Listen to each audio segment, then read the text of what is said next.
मैं जहाँ से आता हूँ, हम भूत या आत्माओं में विश्वास नहीं करते। हमारे अपने भयावह जीव हैं, हम उन्हें जिन कहते हैं। मेरे धर्म में कहा जाता है कि उनके भी इंसानों की तरह ही घर, परिवार और समुदाय होते हैं। उनमें से कुछ अच्छे हैं और कुछ बुरे होते हैं, लेकिन उनके बारे में सबसे भयानक बात यह है कि वे हमारे बीच रहते हैं, लेकिन हम उन्हें नहीं देख सकते और वे हमें नहीं देख सकते। और जब तक वे हमें नहीं देख सकते, हम सुरक्षित हैं, वरना तो उनके पास हमें हानि पहुंचाने या इससे भी अधिक बुरा करने की क्षमता है। मैं एक 45 वर्षीय व्यक्ति के रूप में मैं स्वयं को लॉजिकल और प्रैक्टिकल व्यक्ति मानता हूँ, लेकिन जब मैं एक छोटा बच्चा था तो मैं उन सभी बातों पर विश्वास करता था जो लोग जिनके बारे में कहते थे। लेकिन जैसे जैसे मैं बड़ा होता गया, मुझे उन प्रेत आत्माओं और प्राणियों के अस्तित्व पर संदेह होने लगा। मेरे लिए यह प्राचीन और अज्ञानी लोगों द्वारा बच्चों को डराने के लिए बनाई गई एक महज डरावनी कहानी थी बस। इसलिए मैंने जिनों पर विश्वास करना बंद कर दिया और जिन की कहानियों पर ज़्यादा ध्यान नहीं दिया। मैं केवल वही मानता हूँ जो मैं देखता हूँ। मैं एक टैक्सी ड्राइवर के रूप में काम करता हूँ और रात के वक्त मुझे काम करना पसंद है, क्योंकि मेरे देश में शाम और रात में ठंड होती है। एक यह भी वजह है कि रात की ड्राइव में दिन की ड्राइव की तुलना में 2 गुना कमाई होती है। और क्योंकि नशे में धुत लोग कभी कभार मुझे कुछ पैसे ज़्यादा टिप के तौर पर देते हैं। अगस्त के अंत में एक रात मैं शहर के उपनगरों की ओर जाने वाली एक संकरी घुमावदार सड़क पर गाड़ी चला रहा था। रात के 2 बज चुके थे और हालांकि मेरी शिफ्ट लगभग ख़त्म हो चुकी थी, पर मैंने खुद से कहा, एक और ग्राहक फिर मैं घर चला जाऊंगा। यह उन गर्म रातों में से एक थी। गलियां सुनसान थी। मेरा आधा हाथ कार की खिड़की से बाहर था और मेरे हाथ में सिगरेट जो बस ख़त्म ही होने वाली थी, जब मैंने एक स्ट्रीट लैम्प की रोशनी में एक महिला की आकृति को देखा। जैसे ही मैं उसके करीब पहुंचा, उसने मुझे रोकने का इशारा किया। एक अकेली महिला इस समय बाहर क्या कर रही है? मैं अचंभित हुआ। मैं महिला के बगल में रुक गया और कार रोक के शीशे को पूरा नीचे किया। मेरे बात करने से पहले ही महिला ने कहा, मैं शहर जाना चाहती हूँ। सिटी सेंटर के किस तरफ जाना है आपको? मैंने उसे सिर से लेकर पैर तक घूरते हुए पूछा। जिन लोगों को हम राइड देते हैं, उन्हें देखकर हमें यह अंदाज़ा लगाना पड़ता है कि कहीं ये चोर लुटेरे तो नहीं। ऐसे होती है चोरों और अपराधियों की पहचान। मेरे साथ के ड्राइवर हमेशा मेरा मजाक उड़ाते हैं और मुझे ईगल आइज कहते हैं। एक टैक्सी ड्राइवर के रूप में अपने 20 वर्षों में मुझे जिस एक बात पर सबसे अधिक गर्व था, वह यही था कि मुझे कभी लूटा नहीं गया।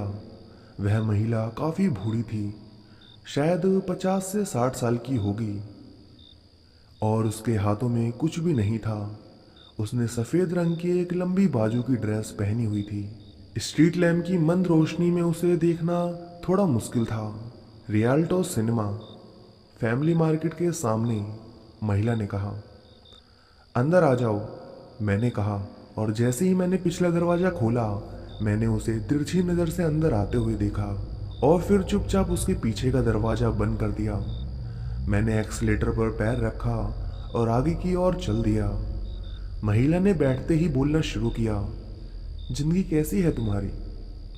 मैंने बिना कुछ सोचे समझे जवाब दिया, जीवन जीवन बेकार है, कुछ भी जीने लायक नहीं है, सब कुछ एक समस्या है। मैं इस जीवन को ख़त्म करने के लिए बस मर जाना चाहता हूँ। फिर मैंने उसे अपनी वैवाहिक समस्याओं, अपनी आर्थिक कठिनाइयों, अपनी बीमार माँ और टैक्सी मालिक के साथ अपनी अनबन के बारे में बताना शुरू किया। महिला चुप रही। शिकायत समाप्त होने पर उसने मुझसे कहा, क्या तुम अभी इसी वक्त जल्दी मरना चाहते हो या आप अपने प्रियजनों को अलविदा कहने का समय चाहते हो?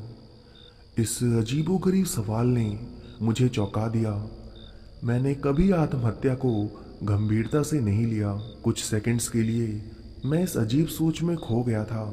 तभी मैंने सुनसान सड़क पर थोड़ा आगे रुकने के लिए दो लोगों की आकृति को हाथ लहराते हुए देखा। दोनों में से एक लंबा था जबकि दूसरा वाला छोटा और पतला था। मैं बिना जाने ही उनके करीब आ गया। मैं रुकने ही वाला था कि मुझे याद आया कि मेरी टैक्सी में एक यात्री है। मेरे देश में हमें 3 यात्रियों को लेने की अनुमति है, लेकिन जब मेरी टैक्सी में एक महिला ग्राहक होती है तो मैं कभी किसी पुरुष को नहीं बिठाता। फिर मैंने अपना विचार बदल दिया। फिर उनसे माफ़ी मांगने के लिए दोनों आदमियों को हाथ से इशारा किया और मैं तुरंत अपने रास्ते पर चल दिया। मैं उस महिला के साथ इस अजीब बातचीत में पूरी तरह से डूबा हुआ था। जब मैंने देखा कि हम सिनेमा घर के फैमिली मार्केट के सामने आ चुके हैं तो मैं पूरी तरह से रुक गया और महिला को बताने के लिए रियर व्यू मिरर की ओर देखने लगा और उन्हें बताया कि आप पहुंच गए हैं। पर मैं क्या देखता हूँ, वह वहाँ नहीं थी। मैं फौरन घूमा। पीछे की सीट पूरी तरह खाली थी। मेरा खून ठंडा हो गया और मेरे शरीर में सिरहन दौड़ गई। मेरी गर्दन के पिछले हिस्से के बाल खड़े हो गए। मैंने दरवाज़ा खोला और सड़क के दूसरी तरफ लड़खड़ा गया। यह नहीं हो सकता। मेरी टैक्सी में एक महिला थी। मैं उससे बातचीत कर रहा था। मैं वहाँ हांफता हुआ खड़ा था। मेरा दिल मेरी छाती में तेजी से धड़क रहा था और मेरी आंखें उभर आई थी। मेरे अंदर हिम्मत बिल्कुल भी नहीं थी कि मैं अपनी कार को देखूं, पर मैं कांपते हुए अपनी कार को बार बार चेक कर रहा था। अरे भाई, क्या हुआ? इस आवाज ने मुझे चौंका दिया। यह सिनेमा घर का सिक्योरिटी गार्ड था, एक हट्टा कट्टा जिज्ञासु दिखने वाला आदमी, जिसने मुझे अचानक टैक्सी रोककर उससे दूर जाते देखा। मैं 2 कदम पीछे हट गया। वह मेरे पास आया और पूछा, क्या तुम ठीक हो? मैंने अपनी टैक्सी को देखा जिसका इंजन अभी भी चल रहा था। मैं घबरा गया। मेरी टैक्सी में एक महिला थी और वह गायब हो गई, पता नहीं कैसे। गार्ड ने अपनी निगाहें टैक्सी पर और फिर मेरी ओर घुमाई। मुझे गौर से देखा। मैंने किसी भी महिला को आपकी टैक्सी से बाहर निकलते नहीं देखा। सुरक्षा गार्ड ने शांति से कहा, शायद आप जो सिगरेट पी रहे हैं वह बहुत हार्ड है। मैंने देखा मैंने उंगलियों के बीच में ही अभी भी उस सिगरेट को दबाए रखा था। मैंने सुरक्षा गार्ड की तरफ देखा। मुझे यकीन नहीं हो रहा था कि यह क्या हो रहा है। मुझे यह महसूस करने में कुछ सेकंड लगे कि मैं अभी भी लगभग बुझ चुके सिगरेट को पकड़े हुए हूँ। मैंने इसे जहाँ तक हो सके फेंक दिया था। मेरे पैर अचानक कमज़ोर हो गए। मैं ज़मीन पर घुटने टेक कर फुटपाथ पर बैठ गया। मैंने अपने कांपते हाथों में अपना सिर टिका लिया। मेरी शर्ट पसीने से लथपथ थी, हालांकि मैं कांप रहा था। फिर उस सुरक्षा गार्ड ने मुझसे कहा, मैं चेक करके आता हूँ। फिर वह कैब के पास गया, उसके चारों ओर चक्कर लगाया और उसके नीचे देखने के लिए नीचे झुकने से पहले अंदर की खिड़कियों से झांका। उसने अपना सिर उठाया और अपने कंधे उचका दिए। फिर उसने कार का इंजन बंद कर दिया, चाबियां ली, हैंड ब्रेक उठाया और दरवाजा बंद कर दिया। मैंने सिगरेट के लिए सिर हिलाया और एक लंबा कस लिया, क्योंकि मैं सड़क के पार टैक्सी को घूर रहा था। यह समझने की कोशिश कर रहा था कि अभी क्या हुआ था। फिर मैंने गार्ड को सारी बात बता दी। वह महिला जिन हो सकती है क्या? सुरक्षा गार्ड ने आश्चर्य से कहा। क्या? मैं लड़खड़ा गया। आप उस व्यक्ति को क्या समझते हैं जिसने आपसे बात की हो और फिर वह गायब हो जाए? मुझे यकीन नहीं है। मैं कहने के लिए कुछ भी नहीं सोच सका। मेरे सारे तर्क बेकार हो गए। यह देर रात काम करने का नतीजा है। गार्ड फिर बोला, तुम्हें कुछ समय के लिए घर जाना चाहिए। तुम सही हो, मैंने जवाब दिया। और अपनी सिगरेट खत्म करने के बाद मैंने अपनी टैक्सी वहीं छोड़ने और घर चलने का फैसला किया। मेरी घटना तेजी से पूरे टैक्सी चालक समुदाय में फैल गई। हम हंसे और इसके बारे में अनगिनत चुटकुले बनाए गए। कुछ ने तो मुझे ईगल आइज क्वालिटी भी कहा है। कुछ हफ्ते बीत गए और मेरी घटना अन्य सभी घटनाओं की तरह भुला दी गई।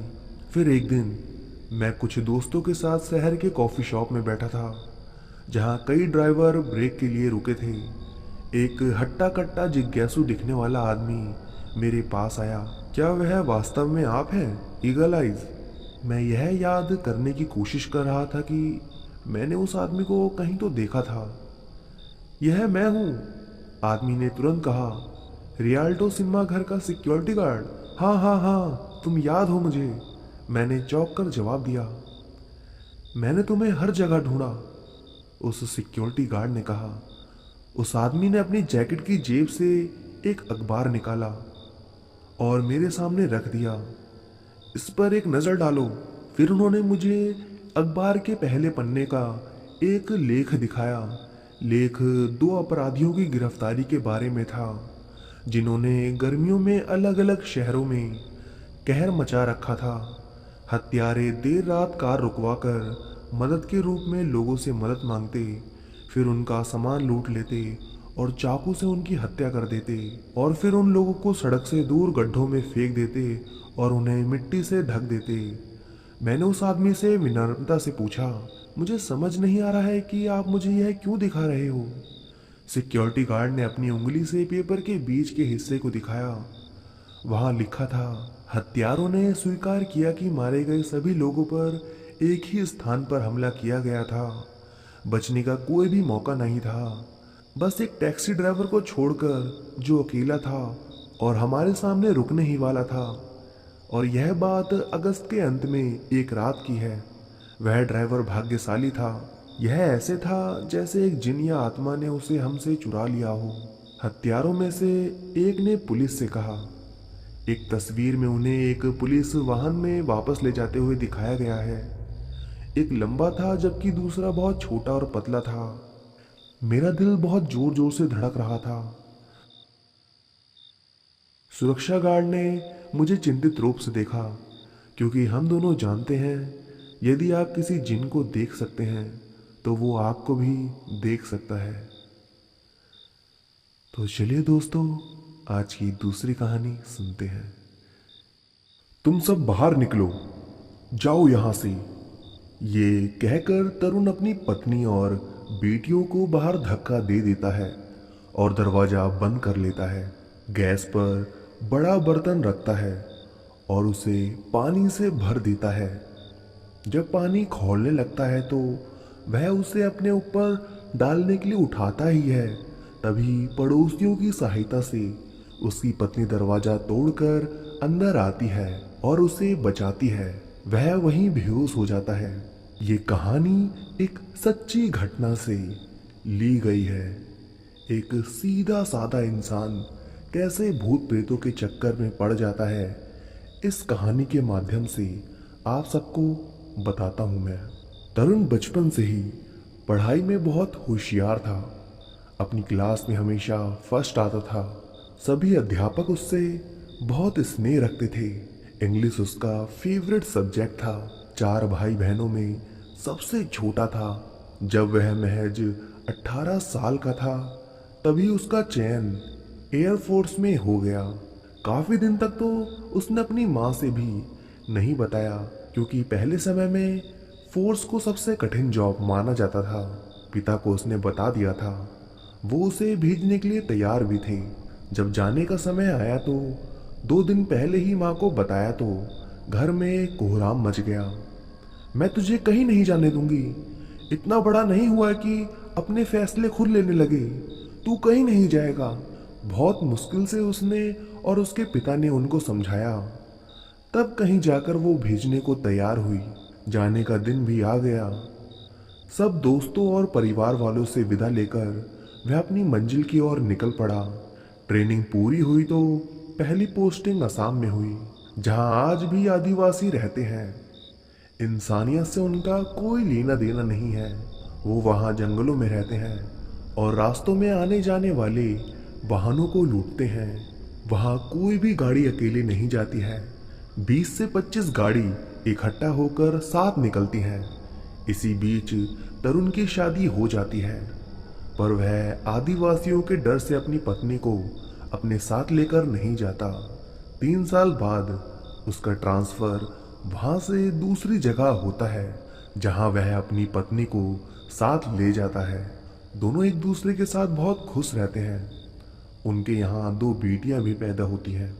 सभी खुशहाल जिंदगी जी रहे होते हैं कि फिर से तरुण का ट्रांसफ़र नासिक हो जाता है। वो सब वहाँ चले जाते हैं।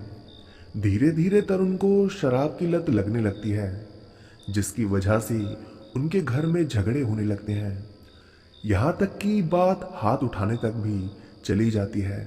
लेकिन तरुण की पत्नी बहुत सीधी होती थी। वो किसी से भी कुछ भी नहीं कहती। बेटियां भी बहुत छोटी थी। वह सारा दिन उनका ध्यान रखती। एक दिन तरुण अपने दोस्तों के साथ खूब शराब पीता है और उसे किसी भी बात का कोई होश नहीं रहता। वह शराब पीकर ही बाइक चलाकर अपने घर वापस लौट रहा था। उसके साथ में उसका एक दोस्त भी था। उसने भी शराब पी रखी थी। तभी रास्ते में ही तरुण के साथ वह घटना घटी जिसे वो कभी नहीं भूल पाया। तरुण और उसके दोस्त ने बहुत शराब पी रखी थी। उन्हें यह भी नहीं पता चल रहा था कि बाइक चला भी कैसे रहे हैं। बाइक चलाते हुए नशे की हालत में वे रास्ता भटक गए। बहुत दूर निकल जाने के बाद उन्हें थोड़ा होश आया तो उन्होंने देखा कि यह रास्ता तो अलग है। पता नहीं वो कौन से रास्ते पर आ गए हैं। उन्होंने सोचा किसी से रास्ता पूछ लेते हैं, पर रात बहुत हो चुकी थी तो उन्हें वहाँ कोई भी दिखाई नहीं दिया जिससे वो कुछ पूछ सकते। थोड़ा और आगे जाने पर उन्होंने बाइक को रोका। बहुत अंधेरा था वहाँ, कुछ भी ठीक से दिखाई नहीं पड़ रहा था। तरुण को तभी टॉयलेट की शिकायत हुई और वह थोड़ा दूर जाने लगा तो उसके दोस्त ने मना किया कि ये सुनसान जगह है, यहाँ रुकना ठीक नहीं है, जल्दी चलो यहाँ से। लेकिन तरुण नहीं माना और उसने वहीं पर टॉयलेट कर दिया। वे दोनों वहाँ से चल दिए और भटकते भटकते देर रात तक घर वापस लौट कर आए। अगले दिन तरुण का सिर दर्द से फटा जा रहा था। वह अपनी ड्यूटी पर भी नहीं गया, ऑफिस से छुट्टी ले ली और घर पर ही लेट गया। उसकी वाइफ ने उसका बहुत ध्यान रखा। शाम तक वह पहले से बेहतर महसूस कर रहा था। शाम को वह अपनी पत्नी और बच्चों के साथ बाहर घूमने के लिए गया। खाना खाकर वो सब देर से घर लौटे और आकर सो गए। सपने में तरुण ने देखा कि 5 अजीब से बहुत ही डरावने चेहरे वाले लोग उसके पास खड़े हैं और वह उससे कुछ कह रहे हैं। वह देखता है कि वह एक जंगल में खड़ा है और वो 5 उसे घेरे खड़े हैं। वह वहां से भाग जाना चाहता है पर नहीं भाग पा रहा है। ऐसा लग रहा है जैसे उसके पैरों को जमीन में किसी ने पकड़ लिया है। वह बहुत ज्यादा डर जाता है और चीख कर उड़ जाता है। उसकी चीख से उसकी पत्नी भी उड़ जाती है और उससे पूछती है कि क्या हुआ। तो वो कहता है कि कुछ नहीं, एक बुरा सपना था, तुम सो जाओ। थोड़ी देर बाद तरुण भी सो जाता है। सुबह उठकर वह ऑफिस चला जाता है। वहां जाने पर भी वह बार बार उसी सपने के बारे में सोचता है। उसे वह जंगल देखा हुआ सा लगता है। ऐसा लगता है कि जैसे वह उस जंगल में पहले भी जा चुका है, पर उसे याद नहीं आता कि कब गया था वह। शाम को ऑफिस से लौटते समय उसका वही दोस्त उसे मिलता है जो उस रात उसके साथ था। वह बहुत घबराया सा लग रहा था। तरुण ने उसे ऐसे देखा तो उससे पूछा कि क्या बात है, इतने परेशान से क्यों हो, क्या बात है, बोलो। उसने तरुण से जो कहा उसे सुनकर तरुण के रोंगटे खड़े हो गए और उसे रात वाला वह सपना उसकी आंखों के सामने घूमने लगा। वह वही बेंच पर बैठ गया और अपने दोस्त से बोला कि अब क्या होगा, कैसे बचेंगे उनसे। तरुण बहुत डरा हुआ था। उसे लगा कि उसने जो कुछ भी सपने में देखा था वह सच था। उसके दोस्त ने उसे बताया कि वह जंगल बहुत ही खतरनाक है, रात को वहां से निकलना मना है। लेकिन नशे की हालत में उन्हें वहां पर लगा बोर्ड भी दिखाई नहीं दिया जिस पर लिखा था कि रात में 8 बजे के बाद इस रास्ते पर ना जाएं। उसके दोस्त ने बताया कि वह जंगल जिन्नातों का जंगल है। रात में वो बहुत ही खतरनाक हो जाते हैं, किसी को भी वहां से जिंदा नहीं जाने देते और अगर कोई गलती से बच भी गया तो उसके साथ उसके घर पर चले जाते हैं। घर जाकर वो वहाँ सभी को परेशान करते हैं और मार भी देते हैं। इसका मतलब मेरा सपना सपना नहीं, हकीकत था, तरुण ने कहा और अपना सर पकड़कर वहीं बैठ गया। उसके दोस्त ने पूछा, कैसा सपना? क्या तुम्हें कुछ दिखाई दिया या फिर कोई डरावना सपना दिखा? हाँ, मुझे एक सपना दिखाई दिया, तरुण ने बताया। मैंने अपने आसपास बहुत ही भयानक चेहरे वाले लोगों को देखा। वो सब मेरे पास खड़े थे और मुझे घूर रहे थे। मैं डर कर उड़ गया। उसके दोस्त ने कहा कि मैं तो ये भी सुनकर आ रहा हूँ कि वहाँ पर पेशाब करना भी मना है, नहीं तो वो जिन गुस्सा हो जाते हैं और उस व्यक्ति को बहुत बुरी मौत देते हैं। तुमने ऐसी कोई गलती तो नहीं की ना? क्योंकि मुझे भी ठीक से याद नहीं है कि हम में से किसी ने ये गलती की है। मैंने की है, तुमने मना भी किया था, पर मैंने तुम्हारी बात नहीं मानी और वो गलती कर दी। अब आगे की सोचो क्या करना है। मैं इन सब बातों पर कभी विश्वास नहीं करता था, लेकिन अब होने लगा है। उसके दोस्त ने उससे कहा कि अभी तो मुझे भी कुछ नहीं पता कि क्या करना है, कहाँ जाना है, पर मैं पता करने की कोशिश करता हूँ कि इन सब से कैसे बचा जाएगा। तरुण ड्यूटी खत्म होने पर घर वापस आ जाता है। वह बहुत परेशान दिखाई पड़ता है। उसकी पत्नी उससे पूछती है, पर वह कुछ नहीं बताता। खाना खाकर सो जाता है। रात को 2 बजे उसकी आंखें खुलती हैं तो उसे लगता है जैसे कोई उसके आस पास है, पर दिखाई कुछ भी नहीं देता। वह फिर से सोने की कोशिश करता है।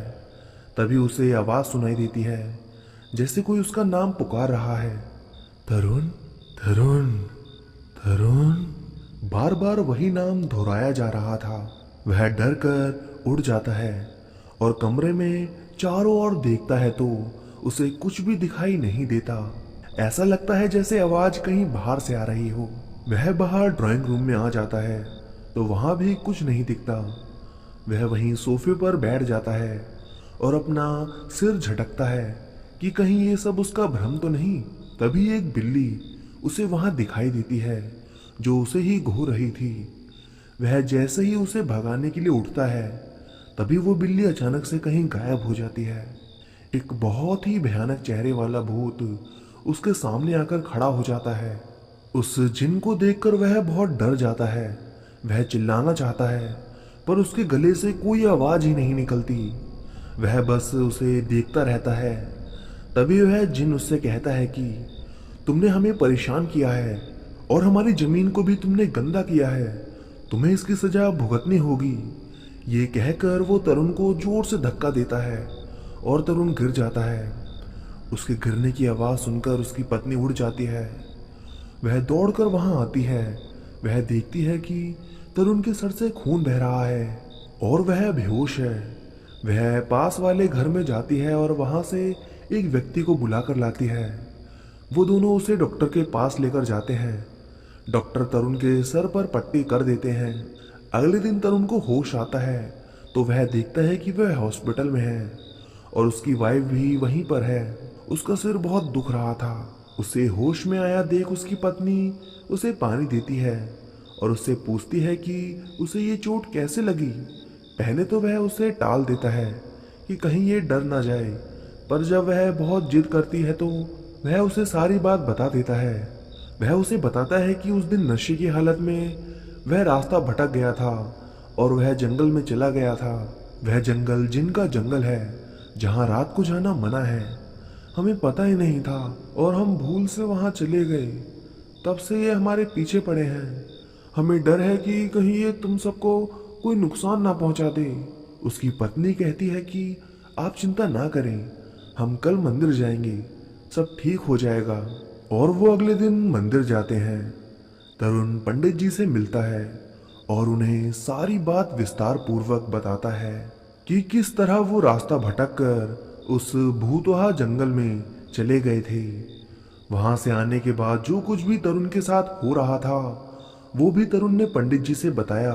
सारी बातें सुनकर पंडित जी ने तरुण को आश्वासन दिया कि वो सब ठीक कर देंगे, चिंता की कोई आवश्यकता नहीं है। पंडित जी ने तभी एक छोटा सा हवन किया और उस हवन की राख को गंगा जल में मिलाकर घर में छिड़काव करने के लिए कहा। तरुण और उसकी पत्नी छवि वापस घर आ गई। जैसे जैसे पंडित जी ने बताया था उसी तरह उन दोनों ने उस राख को गंगा जल में मिलाकर सारे घर में छिड़क दिया। जब वो उस जल को छिड़क रहे थे तो एक अजीब सा भारीपन उन्हें अपने शरीर में महसूस हो रहा था, जैसे कि कोई उन्हें ये सब करने से रोक रहा है। उनके पैर भी ऐसे हो रहे थे जैसे कि कोई ये नहीं चाहता कि ये अपने कार्य को पूरा कर पाए। जिस बात का डर था वही हुआ। पंडित जी ने चेतावनी दी थी कि इस कार्य को बहुत ही ध्यान से करना है, कोई भी घर का कोना छूट ना जाए, सब जगह इस राख को छिड़कना है। लेकिन तरुण ने स्टोर रूम में वह जल नहीं छिड़का और जल भी सारा खत्म हो गया। तरुण ने ध्यान ही नहीं दिया कि स्टोर रूम रह गया है। कुछ दिनों तक घर में बहुत शांति रही। तरुण के मन से धीरे धीरे जिनका डर जाने लगा। वह पहले की तरह शराब पीकर आने लगा, घर में आकर छवि के साथ झगड़ा करता, यहाँ तक कि कभी कभी मारपीट भी कर देता। छवि उसकी इस हरकत से बहुत तंग आ चुकी थी। एक दिन उन दोनों में बहुत झगड़ा हुआ और तरुण गुस्से में आकर स्टोर रूम में ही सो गया। रात के करीब 1 बजे उसे गर्मी महसूस हुई, जबकि हल्की सर्दियों का मौसम था। उसने खिड़की खोली, थोड़ी हवा आई तो उसे राहत महसूस हुई। उसे नींद आई तो उसने सपने में फिर से वही जंगल देखा और साथ ही 5 जिनों को देखा जो बेहद डरावने थे। डर की वजह से उसकी आंख खुल गई। उसे अपना सिर बहुत ही भारी महसूस हुआ। वह बाहर आ गया और बरामदे में बैठ गया। तभी एक काला साया उसके पीछे से आया और उस पर हमला किया। उसकी गर्दन पर उसने अपने दांत गड़ा दिए। तरुण दर्द से कहरा उठा। उसे बहुत दर्द हो रहा था और वह कुछ भी नहीं कर पा रहा था। उसके हाथ पैर जकड़ गए थे और थोड़ी देर बाद वह बेहोश हो गया। जब उसे होश आया तो उसने देखा कि छवि उसके पास ही बैठी है। वह छवि को देखकर रोने लगा और अपने व्यवहार के लिए माफी मांगने लगा। छवि ने कहा कि आपको क्या हो गया था, आप बेहोश कैसे हुए? तरुण ने छवि से जो कहा उसे सुनकर वह हैरान रह गई। तरुण को बहुत दर्द हो रहा था। वह छवि से अपने व्यवहार के लिए माफी मांगता है। छवि कहती है, ये सब छोड़ो, आप मुझे ये बताओ कि आपके साथ क्या हुआ और आपकी गर्दन पर ये निशान कैसे? तरुण उसे बताता है कि वह नशे और गुस्से की हालत में स्टोर रूम में ही सो गया था। रात में अचानक से उसे बहुत गर्मी लगने लगी तो उसने खिड़की खोल ली। उसने वहां एक साया देखा और थोड़ी देर बाद उसने वहां बहुत सारे जिन देखे जो उसे ही देख रहे थे। तभी एक जिन ने उस पर हमला कर दिया और उसकी गर्दन पर अपने दांत से काट दिया। तभी छवि को याद आता है कि जब हम पंडित जी का दिया हुआ जल छिड़क रहे थे तब तुमने स्टोर रूम में भी जल छिड़का था क्या? तरुण जैसे नींद से जागा नहीं। जल खत्म हो गया था और स्टोर रूम तो मुझे याद ही नहीं रहा। तरुण को याद आया कि वह स्टोर रूम में जल छिड़कना भूल गया था, इसलिए वो जिन वहीं थे और इंतजार कर रहे थे कि कब वह कोई गलती करे और वो उस पर हमला करे। छवि ने शाम को पंडित जी के पास चलने के लिए कहा। अब तो वही है जो हमें इस मुसीबत से बचा सकते हैं। शाम को वो दोनों मंदिर जाते हैं और वहां पर पुजारी जी को ना देखकर किसी से पूछते हैं कि पुजारी जी कहाँ पर हैं। जवाब सुनकर उनके रोंगटे खड़े हो जाते हैं। वह शख्स उन्हें बताता है कि पुजारी जी की तो मृत्यु हो चुकी है। वो एक सुबह मरे हुए पाए गए और उनकी मौत कैसे हुई ये आज तक कोई भी नहीं जान पाया। वो दोनों डरे सहमे घर आ गए। जब उन्हें कोई भी उपाय समझ नहीं आ रहा था, ना ही ये समझ आ रहा था कि अब वो उस मुसीबत से कैसे बचें। रात में खाना खाकर वो सब सो गए। करीब 1 बजे तरुण को फिर से वही आवाज आई जैसे कोई उसका नाम ले रहा है, तरुण, तरुण। उसने बाहर आकर देखा तो बहुत सारे भूत उसके घर में थे।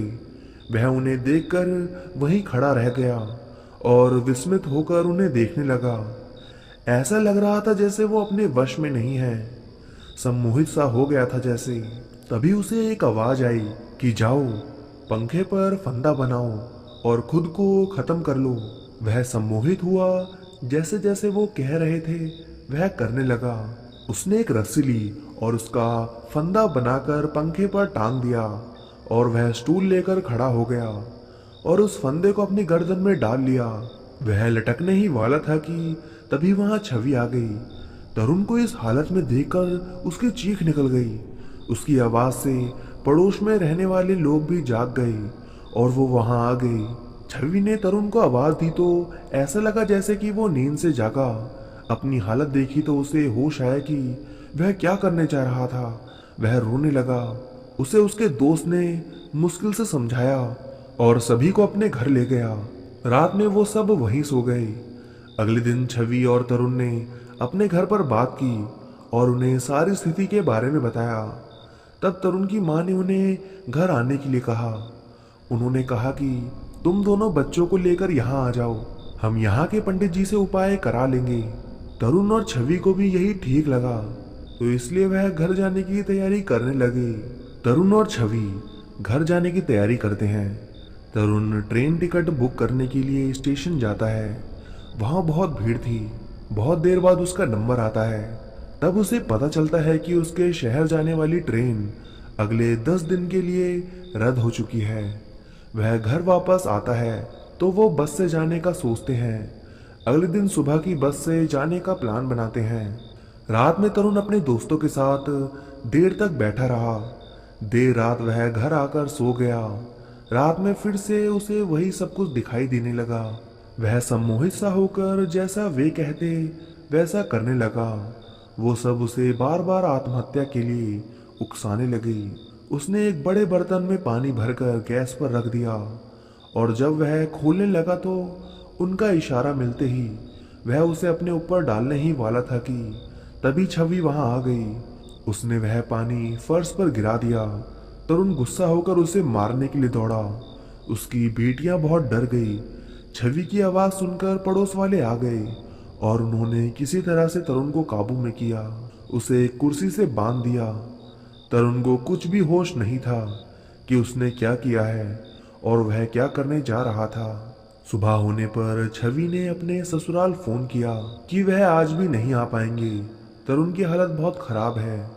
तरुण के दोस्तों ने उसकी अच्छे से देखभाल की और उसके परिवार का भी ध्यान रखा। तरुण के ऑफिस जाकर उसके लिए छुट्टी की मांग की। छुट्टी मिलने पर उसका एक दोस्त उसे और उसकी फैमिली को उनके घर पर छोड़ गया। तरुण की हालत अब भी सही नहीं थी। वह कमरे में बेड पर चुपचाप लेटा रहा, किसी से भी कोई बात नहीं करता था। धीरे धीरे उसकी हालत और भी ज्यादा खराब होती गई। घर वापस आने के बाद भी तरुण की हालत में कोई सुधार नहीं हुआ, बल्कि उसकी हालत दिन ब दिन खराब होती चली गई। उसने खुद को कमरे में जैसे कैद ही कर लिया। ना तो वो कमरे से बाहर आता और ना ही किसी को अपने कमरे में आने देता। यहाँ तक कि छवि को भी वह अपने कमरे में नहीं आने देता था। खाना भी जब मन करता तब खाता, नहीं तो सारा दिन भूखा पड़ा रहता। उसके परिवार वालों से उसकी ये हालत देखी नहीं जा रही थी। रात में उसके कमरे में से अजीब अजीब सी आवाजें आती, कभी हंसने की तो कभी रोने की। कभी कभी ऐसा लगता जैसे कमरे में तरुण के अलावा भी कोई और भी है। वह जोर जोर से उससे बातें करता और कभी बहुत सारा खाना लेकर अपने कमरे में चला जाता। जब कोई बर्तन लेने वहां जाता तो सारा खाना खत्म मिलता। बहुत ही दयनीय दशा हो गई थी तरुण की। एक दिन किसी ने उसके परिवार वालों को एक बाबा के बारे में बताया जो इस प्रकार के कार्यों में पारंगत थे। उसके पिताजी ने उनका पता लिया और तरुण को लेकर वहां जाने लगे, लेकिन वह कहीं भी जाने के लिए तैयार नहीं था। बहुत मुश्किल से उसे समझा बुझाकर वहां जाने के लिए मनाया। उस दिन कोई भी गाड़ी किराए पर नहीं मिली। थक हार कर वो उसे मुश्किल से बस से वहां लेकर गए। बाबा कोई बड़े पैसे वाले बाबा नहीं थे, वो तो एक संत थे जिन्हें किसी भी तरह का कोई लालच नहीं था। बस भगवान का ध्यान करके ही सबकी सहायता कर रहे थे। तरुण के पिताजी भी तरुण को लेकर वहां पहुंचे। वो दोनों भी चुपचाप सबकी तरह एक तरफ बैठ गए। एक एक कर सबका नंबर आता जाता और बाबा उनकी समस्याओं का समाधान करने लग जाते। कुछ देर बाद तरुण की बारी आई। वह उनके पास जाने के लिए मना करता है, लेकिन बाबा के शिष्य उसे अंदर ले जाते हैं। बाबा उसे देखते हैं और अपना ध्यान लगाकर पता करते हैं कि उसके साथ क्या क्या हुआ था। सब कुछ जान लेने के बाद वो जो बताते हैं वह सुनकर तरुण के पिता हैरान रह जाते हैं। बाबा उन्हें बताते हैं कि तरुण के साथ एक नहीं पूरे 5 जिन हैं। वह इसे धीरे धीरे खत्म कर रहे हैं। अब तक तो वे अपने मकसद में कामयाब भी हो जाते, लेकिन एक शक्ति की वजह से वे अपने इरादों में अब तक कामयाब नहीं हुए। तरुण के पिता ने पूछा, कैसी शक्ति बाबा? तो बाबा ने बताया कि तुम्हारे कुल देवता की शक्ति की वजह से तरुण अब तक जिंदा है और वो ही इसे यहाँ तक लेकर आए हैं। तरुण के पिता की आंखों में आंसू आ गए और उन्होंने मन ही मन अपने कुल देवता का शुक्रिया अदा किया। बाबा ने अपने मंत्रों की शक्ति से उन जिनों को तरुण से दूर किया। तरुण तो जैसे नींद से जागा हो ऐसे सबको देखने लगा। वह अपने पिता के गले लगकर रोने लगा। बाबा ने कहा कि अब तरुण बिल्कुल ठीक है, पर यहाँ से घर जाने तक के लिए आपको विशेष ध्यान रखना होगा। तरुण को बिल्कुल भी अकेला नहीं छोड़ना, 1 मिनट के लिए भी। आज वो जाते जाते भी एक आखिरी बार तरुण पर जरूर करेंगे। आपको इसे बहुत ध्यान से लेकर जाना पड़ेगा। तरुण के पिता ने कहा कि ठीक है, मैं इसे अपने साथ ही लेकर जाऊंगा, इसे अकेला नहीं छोड़ूंगा। तरुण को अब काफी अच्छा महसूस हो रहा था। उसे लग रहा था जैसे वो बहुत लंबी नींद के बाद जागा है। उसके पिता ने उसे घर चलने के लिए कहा तो वह उनके साथ चल दिया। वहां से वे दोनों एक बस में बैठ गए और घर वापस आने लगे। थोड़ी देर बाद तरुण को अजीब सा महसूस होने लगा। उसे बेचैनी सी होने लगी।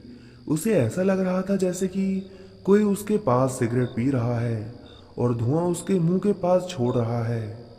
उसने ऊपर नजर उठाकर देखा तो सच में एक आदमी उसके साथ वैसा ही कर रहा था। वह उस आदमी से कहता है कि तुम दूसरी तरफ को चेहरा कर लो, मुझे धुएं से घबराहट हो रही है। उसकी आवाज सुनकर उसके पिताजी पूछते हैं कि क्या बात है। वह उनसे कहता है कि यह आदमी मेरे ऊपर सिगरेट का धुआं छोड़ रहा है। मैं मना कर रहा हूं फिर भी नहीं मान रहा। तब उसके पिता कहते हैं कि कौन आदमी? यहाँ तो कोई भी सिगरेट नहीं पी रहा है, तुम्हें ऐसे ही लग रहा है। तरुण नहीं मानता। वह जोर जोर से चिल्लाने लगता है कि ये सिगरेट बंद करो। तभी वह आदमी जो तरुण को दिखाई दे रहा था वह उसे मारने लगता है। तरुण चिल्लाता है। सारे यात्री उसे ही देखने लग जाते हैं। उन्हें भी वहां कोई दिखाई नहीं देता। अचानक से तरुण बस की खिड़की से बाहर कूद जाता है और भाग जाता है। उसके पिता बस रुकवाते हैं और उसके पीछे भागते हैं, लेकिन वह उनसे बहुत दूर चला जाता है। शाम तक वो उसे इधर उधर ढूंढते रहते हैं, पर उसका कोई पता नहीं चलता। थक हार कर वो घर वापस आ जाते हैं। सब पूछते हैं कि तरुण कहाँ है। वो सारी बातें उन्हें बता देते हैं। सभी बहुत परेशान होते हैं। वो सभी जगह पता करते हैं, पर तरुण का कुछ भी पता नहीं चलता। ऐसे ही 2 दिन बीत जाते हैं। अचानक शाम को तरुण लौट आता है। सब उसे देखकर खुश हो जाते हैं। सब उससे पूछते हैं कि वह कहाँ चला गया था। तब तरुण उन्हें सब कुछ बताता है। वह बताता है कि बस में वो उसे परेशान कर रहे थे। जब वो उसे मारने लगे तो वह अपनी जान बचाने के लिए वहां से भाग गया। वो भी उसके पीछे पीछे भागने लगे। भागते भागते वह एक गांव में चला गया, लेकिन वो उसे देखते हुए वहां भी आ गए। वो एक गौशाला में छिप गया, पर वो सारी रात आसपास ही घूमते रहे। सुबह होने पर वह वहीं पास के घर में गया। वहां एक बूढ़ी औरत थी। उसने तरुण को कुछ खाने को दिया तो उसने तरुण से सारी बातें पूछी। तरुण ने सब कुछ बता दिया तो उसने तरुण से एक दिन वहीं रुकने के लिए कहा, तो वह वहीं रुक गया। उसके कपड़े भी बुरी तरह से फट गए थे। उसने वो कपड़े भी बदले और उस बूढ़ी औरत से कुछ पैसे लेकर अपने घर वापस आ गया। सभी बहुत खुश थे अब, और वो जिन फिर कभी लौटकर नहीं आए। तो दोस्तों, कैसी लगी आपको यह कहानी?